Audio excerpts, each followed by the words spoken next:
DNA, you can't have DNA without the reason for proteins. Right. So it's mathematically impossible. But we have found some simpler RNA molecules that self-catalyze.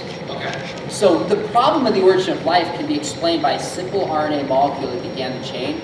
If you read Dawkins' book, The Grand Design, or not The Grand Design, that's Hawkins' book. Is it the God illusion? No, not that book. His book, The Greatest Show on Earth, he goes into depth on the RNA world hypothesis, but that's the one that I would embrace. So I have a follow-up question to that now that I understand the rules, so I can rapidly ask this question.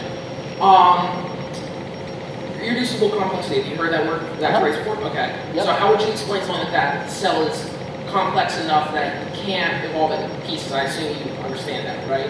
Yeah, so irreducible complexity. It was coined in 1996 by biochemist Michael Behe at Lehigh University in his book Darwin's Black Box. I've read it, yeah, it's good. Oh, good for you. I'm impressed. Well, he has been essentially debunked by the entire scientific community. And here's why. Okay. Kenneth Miller, who's a Brown University professor, wrote a book. He wrote an article called The Flagellum Unspun. And he's Catholic, by the way. What's that? That was one of his examples of the flagellum, right? Yeah, that was one of the examples Right. Behe uses Yes, for that's irreducible complexity. Okay. But in 2004, in an Oxford University Press published book called The Design Debate, Okay. Kenneth Miller actually showed that there are simpler systems that exist that contain parts of the flagellum, not in its entirety. So something called the TTSS precursor system has about 10 of the 40 proteins of the flagellum. And that's actually a pump on the back of certain bacteria responsible for the bubonic plague. Now, why is this important? Because this idea of irreducible complexity is false. You can have a simpler system missing some of the parts that still functions. Correct. Where does the simpler system work? I don't know if that logic totally works, but where's the simpler system come from? Would that be? Okay, now that's a different question. Okay. That's a different question than whether irreducible complexity works or not. Okay. You're asking good questions. I've answered a couple. I see a lot of hands, so let me move on. But if you read Ken Miller's book, or actually Michael Shermer's book, Why Intelligent Design Fails, I think it's called, he goes into depth on this. But good job. You've obviously read and thought about this. Good for you. No, they're taking a question from there. I see a lot of hands. Wait, who's talking? I can't see. Is that God? Okay, if it was, I would believe. But here's a natural explanation, so go ahead. I've been taught macro and microevolution, and in macroevolution, they say that we come from a very simple organism and gradually, as you said, progress through selective mutation. But in all of the examples of mutations that I've been given, especially macroevolution or selective breeding, mutation takes away DNA and it never adds any. So how do you explain the formation of more complex organisms like humans if mutations cannot add DNA? By the way, best question yet. Good job.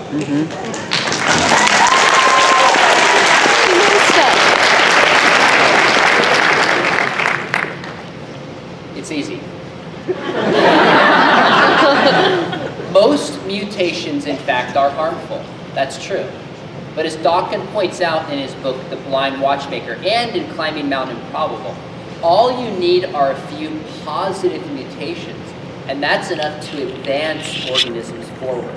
So we see this in things like bacteria. We see it in the present day in things called icklid fish, where the environment was getting colder and colder, and they actually would freeze for a period of time and they would die.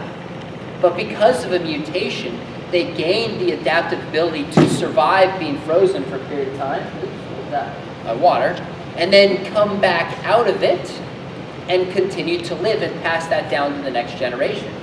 So from bacteria, from the icklid fish, we actually see mutations in the present that build simple structures and help push the evolutionary process forward.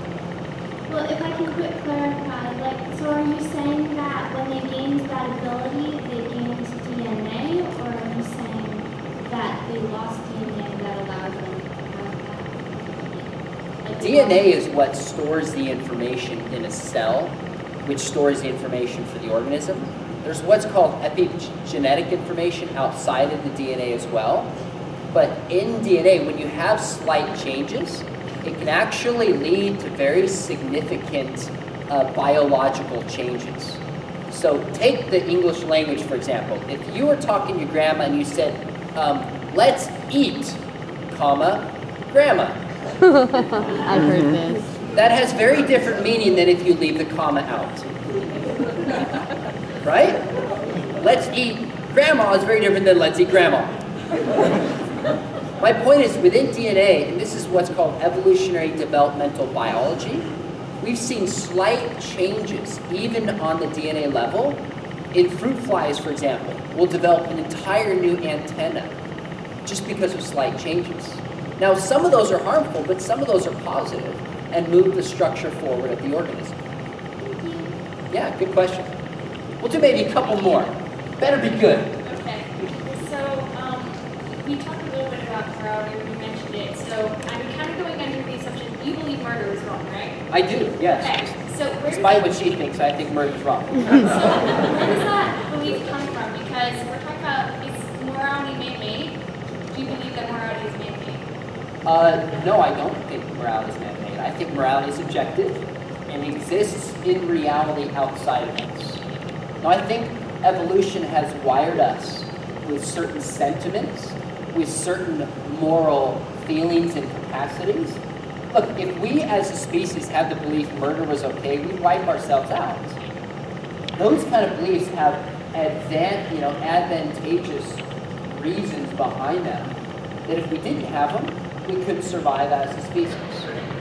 So, I'll take a maybe less drastic example than murder is wrong. So, stealing. I'm sure you think stealing's wrong. How also would you explain that? Because I get the point that you say that murder is wipe ourselves out, but stealing, we wouldn't really So think about this. How could we have an economy, an exchange of goods, and trust if there was just stealing was okay? It would ripple down in families. Your school couldn't function if stealing was okay. You could never go on a hunt with somebody back on the plains and kill an antelope for food because you know that person's going to steal it. There has to be certain moral cohesion in a society. And I think it's been wired into us by evolution. Those societies that don't have those instincts would have died out.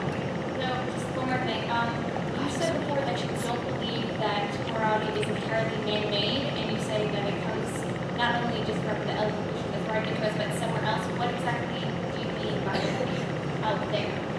I would appeal to Sam Harris's book, The Moral Landscape. And he says specifically, we could look at human behavior objectively and measure it, like we measure scientific data in the world. And we can actually conclude that certain behavior we call moral behavior helps us, is advantageous in a way that immoral behavior is not, as a whole. So there's objective truth that H2 plus oxygen makes water. There's also objective truth that telling the truth and not murdering people helps a society flourish and survive and thrive better. That's objectively true, not something I invent or change. That's a fact about the world. Good question. Last one. One more. Hi, how are you? You're intimidated with that tie, man. Although after your animal noise, I'm not intimidated anymore. Okay, so do you believe, I have a rebuttal and a question, but how did the universe start? Where did the universe come from? I think this is what this fellow and I talked about. The universe came from nothing Okay, because of quantum mechanics. explain time. Explain time? Yeah. So for billions and billions of years, there was just nothing? Or did something have to happen to create time? I actually think what's called the Big Bang is the beginning of space, time, and matter itself. They're Okay. all correlative. I think Einstein was right about that. Unless we came from a previous universe, like Lee Smolin thinks. We can't prove that that's wrong. But insofar as we experience it, it seems that time began. So the time began after the Big Bang. No, The Big Bang created time. no. The Big Bang marks the beginning of time. Okay. Well, then I have an answer for you when you said God, who created God? God is outside of time. No, he's God, not. yes, he is. No, he's not. Do you think Jesus is God? Yes. Did God step into time? He stepped into time. Yes. Then he's not outside of time. Do you think God the answered Father prayers is in the outside Old of Testament? time. Okay, so one of the Trinity is outside of time, one of them is in time? Yes. But in the Bible, there are many accounts in which Jesus came before he was born on earth. Didn't the Father speak to the Son according to his baptism and his suffering in Gethsemane? Yeah. So to speak with someone in time, you would seemingly have to be in time. So now we have the Son and the Father in time. Do you want to talk about the Spirit? I'd like to give you an example. Okay? You have a circle, okay? Okay? Inside the circle, you have the realm of time. You step outside the circle, and you can see what's going on. You can see this green line. That's the beginning of the circle. You can see over the side of it. I'm not in it. So therefore, you can be Okay. outside of time to observe what's going on. Let's say you're on top of the building and you see a car going on the street. You see the car down here, you see the car right here, and you see the car down there. You observed time, even though you were not part of the Yeah, car. no, you are in time though. You can only observe the car in one place at a time. You can't transcend time and observe it in multiple places. You just have a different vantage point, but you're still in time. Now, you're working hard. I appreciate this. You're on your way to becoming a skeptic like the other fellow is. But time, you're going to have real problems when you start going down the train of God and time. And you also wanted to know why the Bible's true? Sure, do you have any evidence the Bible's true? Yeah. There are roughly about 2,500 prophecies in the Bible. 2,500 prophecies. Yes. Wow. 2,000 of them, approximately 2,000 of them has come true. What's your source for 2,000, by the way? It's just the people gathering No. information Give me about the Bible. one source that says there's 2,000 prophecies. There's many sources. Give me the Bible one. itself is a source. No. Give me a source of 2,000 prophecies. The Bible? No, that's not good enough. You need a source because even Christian apologists will argue that there's about maybe 250. That's what they are. I don't think any of them work, but I've never seen any evidence for 2,000. I think you'd be a good salesman, let's say. You're taking this for all it's worth. So give me one prophecy you think works. Give me one example. I don't know the exact verse reference, but I do know the book it's in. Does Okay. that work for you? In the beginning of Genesis, there is an account in which God says that I will redeem your sinful status at some point to Adam after he sinned. 3,000 years later, that came true. Are you talking about Mohammed? Are you talking about Joseph Smith? I mean, honestly, in a book of Genesis that says, I'll redeem your sinful status, and that's not the word he uses, by the way. 3,000 years later, you're saying that's Jesus. Do you see how vague that is? You've got to give something precise, distinctly fulfilled in Jesus. Because if it was as clear as you're saying, why don't the Jews believe? Because it's not clear, and it's vague, and the prophecies are taken out of context, and they're written after the fact. You just got to give me one good example of a prophecy, let alone 2,000, let alone 200. But good try. Now your friends are chiming in. Good try. Give the man a hand.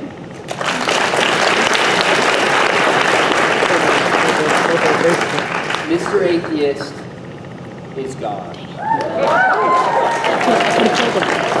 I'm not sure if you're clapping because you're glad he's gone or because I did a good job. I'm not sure. I'm guessing some of you right now are thinking, why did I sign up for this day? It started off so good with a funny song and with the music, and then this guy came. Well, here's what we're going to do. We're going to take a step back. We're going to debrief this for a second. First, I want you to write something down, a number between 1 and 10. Write it down. Okay, you've got to have it written down because you're going to go back and you're going to talk about this. In your class, with your teacher, with your friends, write down a number between 1 and 10. Are you ready? No. 1 Peter 3:15 says, sanctify Christ as Lord in your heart. Always be ready with an answer, and give it with gentleness to those and respect to those who ask. We are all commanded to be ready with an answer. Now, whether you ask a question or not, on a scale of 1 to 10, how prepared were you to intelligently defend what you believe? 10 is the highest, 1 is the lowest. Put down a number. Go. You need to write it down. Honest, 0. Honest self-assessment is important. Between 1 and 10, put a number down. Whether you ask a question or not, how well you are prepared to defend your beliefs. Write it down, between 1 and 10, okay? Now, we're going to come back to that, but let me ask you a question first, before we come back to making sense of these tough questions. The question is, how did you treat me as your atheist guest? I'm curious. I would be wonderful. Individual words, use individual words to describe. I heard terrible. What else? Disrespectful. She said okay. What else? Aggressive. Kind, all right. What else? Presumptive, okay. Sassy, I heard. What's that? The back street. Okay, sassy gets a second vote. What else? Hostile, that's a strong word. So we have nice and hostile. So here's the interesting thing. I have done this atheist role play to tens of thousands of students and teachers and parents and pastors across the country. I'll never forget, I was in Minnesota, which is known for being nice, right? Minnesota nice. And I started off speaking to a stadium of 6,000 students. I set microphones around the stadium. I turned around wearing a hat to start my atheist role play, and a group of students go, boo, boo, Mr. Atheist, go home. And a youth pastor shouts out, you're going to hell. So I went off script, and I decided I was going to lay into these students for not reacting the way Jesus would. So I said, wait a minute. Do you think Jesus would boo a guest who's invited in? Didn't Jesus say, love your enemies? Wasn't he a friend of sinners? I said, in fact, didn't Paul say, if you speak in tongues, you have words of prophecy, and you don't have love, you're like a clanging cymbal and you have nothing. I laid into these students, and it was silent in the whole stadium, which proves there's a God because junior hires were present. The next summer I was speaking in Salt Lake City, about this size, there's about 500 students. I was doing my atheist role play, and when I turned around to start, this group of students go, woo, we love you, Mr. Atheist, and that doesn't normally happen. So I went to them afterwards, I said, why are you guys cheering for the atheists? They said, well, we were part of the group that booed you in Minnesota. And you know what I realized? They got the point.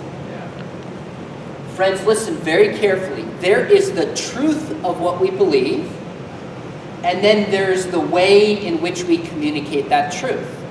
There's the relationship, and there's the content. If you mess up the relationship, the content doesn't matter. Friends, stop and think about this. I don't think we realize as Christians, the jokes we laugh at, the stories we tell about non-believers, which communicates far more than our words and truth will ever communicate. I'm guessing a group this size, some of you here maybe are atheists and agnostics. Maybe, that would be my guess, I don't know. But I'd ask you this question. If there were atheists and agnostics who are here, what would they be thinking about us as Christians? Don't shout out loud, just think to yourself. What would their impressions be about Christians? What would they think about us as believers? That's an important question. That's a big question. So I was speaking at a huge camp of a well-known conservative Christian denomination. In summertime, there's probably 500-600 students. I taught 12 times all week. My first session was my atheist encounter. And these students were really tested. You guys were like totally nice compared to this group. They were over the top. And I remember this girl kind of back left middle, stands up, she goes, "Mister, I just want to read you something." I said, "Okay, what are you reading?" She says, "From the Bible, the Holy Word of God." I said, "You know, I'm an atheist. I don't believe the Bible." She says, "I don't care. Listen up." I said, "Okay." She reads to me Psalms 14:1. "The fool says in his heart, there is no God." I said, "So you're publicly calling me a fool?" She goes, "Yep, you're a fool." Points at me. And a bunch of students stand up and go, "Woo-hoo-hoo! Got you, fool!" And they're like all pointing at me, giving themselves 5. Well, when the night was done, the talk was done, students surround me because they wanted to talk and get their questions answered. I'll never forget a girl who was going to be a junior, so she must have been about 16 years old, waited until everybody left. She came up to me and kind of looked both ways. She said, "Can we talk?" I said, "Sure." I said, "What's up?" She said, "Well, I want to thank you for doing your best to defend atheism." I said, "Sure, why are you thanking me?" She said, "Well, I'm an atheist." I said, "Really? You're at a Christian camp? I'm glad you're here. Why are you here?" She said, "Well, I am a leader in my youth group." I said, "I feel like I'm missing something." She said, "Not too long ago, I had real questions about God, about the Bible, about other religions. I'd ask my parents, my youth pastor. They couldn't answer it. They'd say, just have faith, don't ask questions. I couldn't get my questions answered. I started to realize I don't even believe anymore." I said, "Well, have you told anyone else?" She said, "No, you're the first person." I said, "Why haven't you told anyone else?" She said, "Because I'm afraid they'll treat me like they just treated you." Friends, I don't think we realize as Christians the attitude we have, the things we say about atheists, Mormons, postmodernists, whatever group you want to put in there. I don't think we realize the attitude we so often have towards non-believers. So by the way, just to calm your fears a little bit, I don't believe almost anything I just said in character, all right? Take a deep breath. I don't want you to wake up at midnight and have an existential crisis and become an atheist because of our conference. That's not the point, okay? So the question is, why would I do this? Well, a couple reasons. Number one, I know you are not going to have a hunger to learn things and take your beliefs seriously until you get really challenged and realize how much you don't know. I would much rather have you get challenged by a Christian in this setting than go off to college or get in the internet and read a bunch of atheists who actually believe this semester after semester, year after year, surrounded by moral temptation. Then those arguments are going to have a lot more force. I'd rather shake you up a little bit now while you're surrounded by Christian teachers who love you, who care for you, who can help you think through these issues if you care enough to ask them. So my whole reason of doing this is to challenge and wake you up a little bit and realize we, as Paul says, we are in a battle for the souls of people. And if you don't know what you believe and why you believe it, you will limit how much God can and will use you in your generation. If you want to make a difference for the cause of Christ, and I know some of you do, and I know some of you don't care. I can't change that. But those of you who do care, and you want to make a difference, you better start asking some questions, learn what you believe and why. That will give you the confidence to go out and I think be a world changer for Jesus Christ. It's not enough to say, well, my parents just told me, well, the Bible must be true. That's just not enough in the world we live in anymore. Now look, here's the deal though. I had the microphone. I have 2 masters and I have a PhD in apologetics and I teach in a graduate program. So the deal is, I'm not going to lose. I'm not saying that because I'm great. I'm saying that because I'm turning 40 this year and I've been studying this longer than you have. I control the microphone and I've thought about this a lot. Okay? The point of this is not, you better go study before you can talk to anybody about something. That's not the point. That's not the point of doing this. But I'm going to kind of win because I control the microphone. The point is to challenge you, not only whether you've prepared your beliefs, but to think through what's your heart and what's your attitude towards non-Christians. So I still teach 2 high school classes, a freshman, sophomore, junior, senior Bible class. And it's fun. I love it. And I got tired a number of years ago seeing my students graduate from high school, go into the university, and have their faith just picked apart by a non-Christian professor, either directly or even subtly. So I got together with a friend of mine who was doing these very unique trips, and I said, we need to take our students to the most godless, secular place we can think of. Bring in atheists, agnostics, let them speak to our students, and teach our students how to defend their faith. So in April, I'm taking about 30 high school students your age to Berkeley, California. You think the Northeast is liberal? That's the vibe? You guys are like JV compared to Berkeley. And that's good, all right? It's the most liberal, secular place. I bring in atheists. And people say, that's irresponsible. Why do you do that? I say, because Christianity is actually true. Christianity is actually true. And I'm not afraid of the biggest challenges to the Christian faith. I'm not afraid of it. The only thing that I'm afraid of is students not being trained well and then facing these challenges and not knowing how to respond. So I'm telling you that because I take my students, we bring in live, real atheists. We brought in some homosexual activists. We brought in a lot of people with different worldviews, and I teach my students, how do you defend faith? But how do you have loving, caring conversations with people that see the world very differently? We need love, and we need truth. So I just want to take a second and you just reflect for yourself. Were you sitting there going, I want to prove this guy's wrong. I want to show him that I'm right. Or were you sitting there thinking, gosh, there's people that really believe this stuff. And maybe you know some, maybe you have some family members that believe this stuff. Was your heart broken that some people believe some of the things I said and some of it was nonsense? And they don't know the only truth that can set them free? So before we go any further, just do a little heart introspection and ask yourself. And if you inside found yourself getting angry, maybe you need to repent a little bit. And say, God, change my heart. Give me love and compassion for the lost. You know the other reason why? I wish you could have been with me sometimes when I travel. I was speaking not too long ago, and this guy stands up, coming from the back where the faculty is, stands up and is yelling me across the room. This guy stands up, goes, no, he's wrong, and then he starts yelling at me. It was awesome. I loved it. People get upset. You know why? I think as Christians, we get defensive when people challenge our beliefs because we don't really know why we believe what we believe. If you're sitting there and you've never taken your beliefs seriously and asked, why do you believe this? And I'm challenging you, what I'm doing is surfacing a weakness that's in your life that you need to work on. And sometimes it's painful to admit there's areas in our life we have to work on. I had a painful conversation a couple weeks ago about something I need to work on in my life. And I intend to do so by God's grace.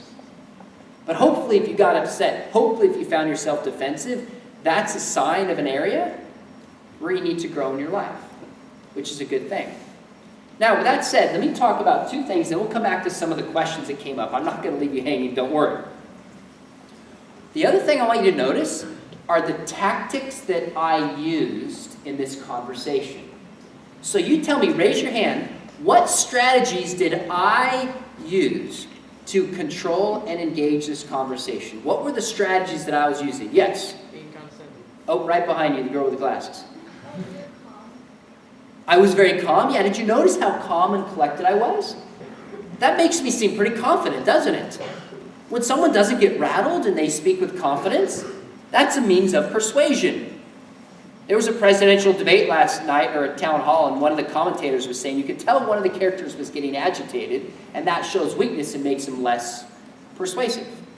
Good observation. What else? Yes, fellow right there. It's good to spend because you have to get to everyone or as many people as you could, but you were, sometimes you had to be changing the subject a lot. Yes, did you notice how many times I changed the subject?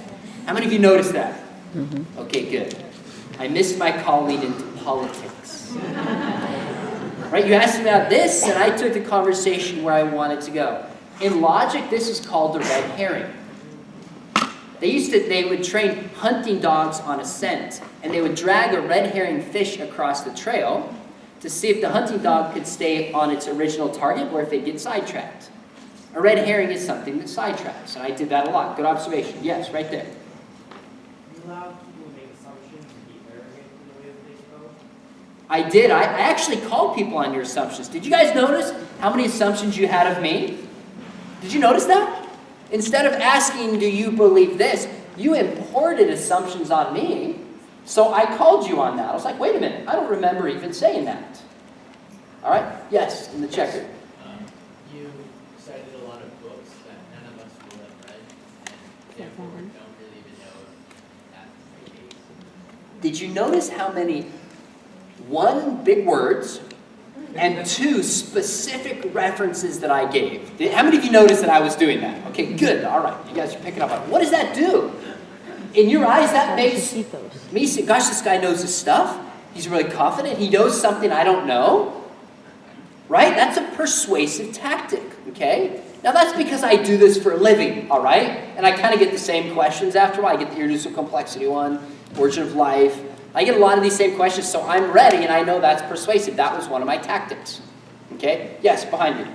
You went back to the original question a lot when other people tried to branch off into different questions. Okay? So sometimes people were going over there, and I would call people back. No, this is what I want to know. So I was controlling things. Very good. Young lady. You used their lack of knowledge to make them doubt themselves. I did. I was like, so what's your source? You notice how many times you would ask a question, what did I do? Ask a question back. How many of you noticed I was doing that? I'm curious. Okay, awesome, good. Now, why did I do that? Because I want the burden of proof on you, not on me. I want you on the defensive, not me on the defensive. Right? That was a specific strategy. Yes, fell in front. You did a good job, by the way. A little aggressive, but I like the energy. Some of us were insulting your beliefs, and you really didn't insult ours that much. I didn't insult your beliefs, you didn't feel like, but you were insulting mine a little. Okay? All right. That's good. You kind of lose points when you're divisive, right? Unless your name is Donald Trump. Somehow it helps him out. The rest of us, it doesn't. All the way in the back, really loud. You said, when asked what you believe in, you said, I've made the darkness book, but you never really explained what darkness book said. I didn't give the particulars of it. Okay? All right? So let's do two more quickly. Yes, with a beard. You made everybody on your footing, so basically you discounted proofs and experience from them, and you forced everyone to use only scientific text. Okay, this is an interesting observation. I controlled the parameters of the debate, didn't I? I controlled what counted as evidence, and I called people back to give scientific evidence. Oh, your experience, that doesn't count. Give me scientific evidence. Oh, you're making a claim? Back it up. I kind of demanded that you have proof for things. So a lot of you guys were just making assertions without having a source, without really knowing what you're talking about, right? And by the way,